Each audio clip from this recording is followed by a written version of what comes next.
வணக்கம் நண்பர்களே. இப்போ நான் இருக்கிற இடம் வந்து பத்ரிநாத்.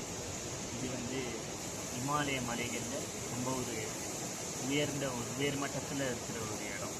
இப்போ வந்து நான் உட்காந்து பெரிய பயங்கரமான ஒரு அருவி அப்படியே கொட்டி பாய்ஞ்சு அப்படியே வருது. எங்கேயோ ஒரு பெரிய மலையிலேருந்து ஸோ இங்கே வந்து பார்க்கலாம். அந்த விழுந்து அப்படியே விழுந்து அப்படியே போகுது. அதாவது ஒரு செகண்ட் கூட நிற்காமல் வந்து கொட்டிக்கிட்டே இருக்குது. அந்த மாதிரி ஒரு பயங்கரமான ஒரு பிரபாவம். இப்போ இதோ இந்த மலைகளுக்கு பின்னாடி அப்படியே வந்து நந்தாதேவி அப்படின்னு சொல்கிற ரொம்ப ஒரு முக்கியமான ஒரு இடம். அப்போ அங்கே தான் அந்த வேலி ஆஃப் ஃப்ளவர்ஸ் அப்படிங்கிற ஒரு இடம். அப்புறம் இப்போ நான் இங்கே இருக்கிற இடத்துலேருந்து பக்கத்தில் ஏதோ அந்த சைடு வந்து டிபேட் இந்தியன் பார்டர். அங்கே தான் அந்த மானா வில்லேஜ். அப்புறமா வந்து பாண்டவர்கள் வந்து இமயமலை ஏறி போனதாக சொல்லக்கூடிய இடங்கள்லாம் அங்கே தான் இருக்குது.